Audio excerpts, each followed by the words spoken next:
Dominus vobiscum, sequentia Sancti Evangelii secundum Matteum.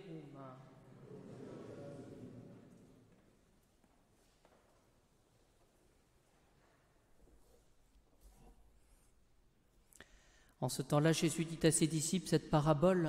Un homme partant en voyage appela ses serviteurs et leur confia ce qui lui appartenait. À l'un, il remit 5 talents, à un autre 2, à un autre 1 seul, à chacun selon ses capacités, puis il partit. Aussitôt, celui qui avait reçu les 5 talents s'en alla les faire valoir, et il en gagna 5 autres. Pareillement, celui qui en avait reçu 2 en gagna 2 autres.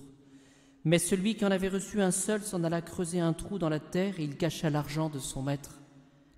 Longtemps après, le maître de ses serviteurs revient, et il règle ses comptes avec eux. Celui qui avait reçu les 5 talents s'avança et en présenta 5 autres. Maître, en disant, « Maître, tu m'as confié 5 talents, voici que j'ai gagné 5 autres talents. » Son maître lui dit, « C'est bien, serviteur bon et fidèle, en peu de choses tu t'es montré fidèle, je t'en confierai beaucoup. Entre dans la joie de ton maître. » Celui qui avait reçu 2 talents s'avança et dit, « Maître, tu m'as confié 2 talents. Voici que j'ai gagné 2 autres talents. » Son maître lui dit, « C'est bien, serviteur bon et fidèle. En peu de choses, tu t'es montré fidèle. Je t'en confierai beaucoup. Entre dans la joie de ton maître. »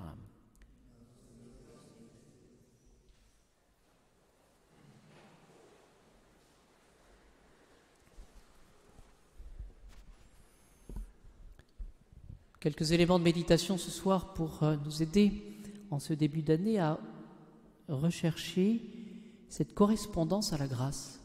Ce que le Seigneur nous donne, c'est la sainteté. Cette sainteté que nous ne fabriquons pas nous-mêmes, cette sainteté à laquelle nous répondons, cette sainteté que le Seigneur a tracée pour nous.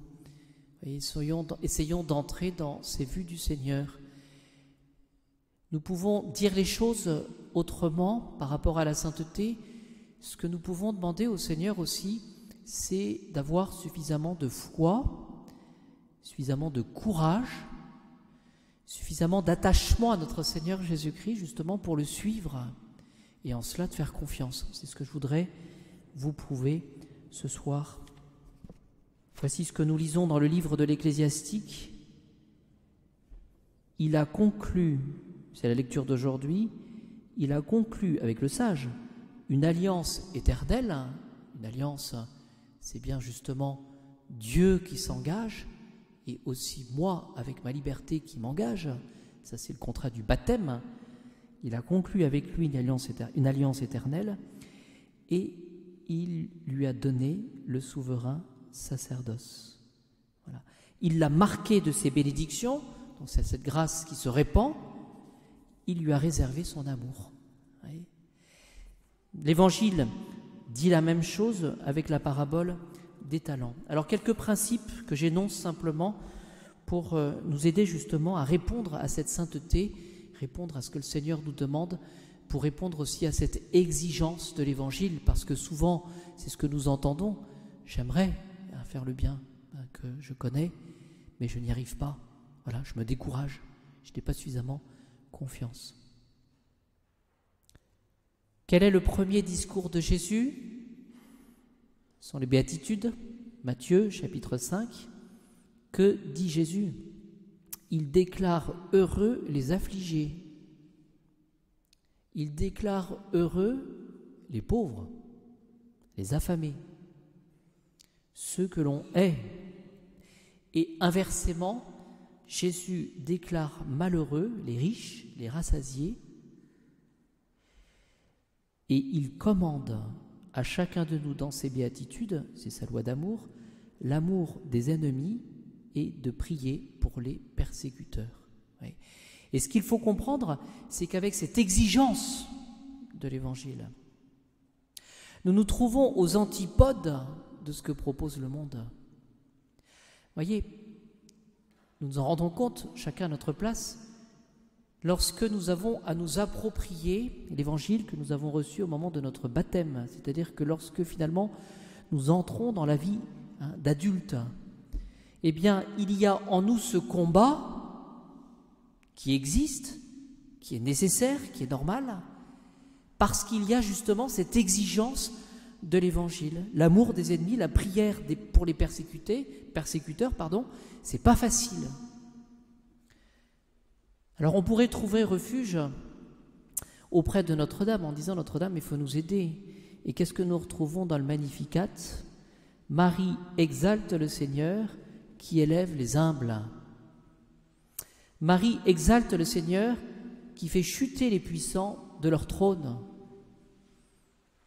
Marie exalte le Seigneur qui comble de bien les affamés. Vous voyez ? Et c'est toujours la même chose, il y a ce contre-pied. Le sermon sur la montagne, le Magnificat, par cela Jésus proclame le renversement de toutes les valeurs, non pas de manière anarchique et non pas de manière révolutionnaire, mais justement avec cette exigence de l'Évangile. Alors qu'est-ce qui va nous permettre de faire le pas ? Comment est-ce possible de suivre un maître si exigeant ? Oui, avec cette logique. Eh bien, c'est que le Seigneur nous demande de suivre Jésus. Vous voyez, et c'est tout le motif de l'incarnation. Ce modèle qui nous est proposé, eh bien, nous le retrouvons dans la vie de Jésus, dans cet exemple de Jésus. C'est-à-dire finalement, pour entrer dans la logique du bon Dieu, et donc pour renoncer à cette logique humaine, cette exigence, eh bien Jésus va opérer une substitution. C'est ce qu'on dit quand on demande au bon Dieu de changer notre cœur de pierre pour un cœur de chair. Et donc, finalement, ce que Jésus nous demande, eh bien, c'est de ne plus nous contenter de promesses humaines. Vous voyez, ce qui nous fait avancer, c'est cette exigence de l'Évangile. Et cette exigence de l'Évangile, de produire d'autres talents, par exemple, eh bien, cela passe par un acte de foi dans le Christ Jésus. C'est-à-dire que cela, nous ne le réaliserons pas avec nos propres forces. Ce que le Seigneur nous demande, c'est par la prière, par la réception d'actes sacrés, par exemple dans les sacrements, nous faisions entrer le Jésus dans notre vie. C'est ça qui nous est demandé. Et en résumé, c'est ma conclusion. Eh bien, j'ai trouvé cette réflexion, je pense, qui peut nous aider. C'est tout le problème d'Adam. Et c'est tout le problème de notre liberté. On dit que, dans le catéchisme et dans le livre de la Genèse, que Dieu a créé Adam et Ève saints et heureux. C'est-à-dire qu'ils avaient tout et la liberté. Pourquoi ont-ils péché ? Parce qu'ils ont succombé finalement à une logique humaine. Voyez ? Quelle est la raison d'être de cette épreuve donnée par le bon Dieu de ne pas manger du fruit de l'arbre de la science du bien et du mal? C'est qu'ils finalement, ils ont cédé à un plaisir immédiat qui était à leur portée, ce fruit qui était là, et ils n'ont pas su attendre par rapport à ce bien supérieur qui était donné par le Seigneur. Voilà. Et finalement, ils ont mal usé de leur liberté.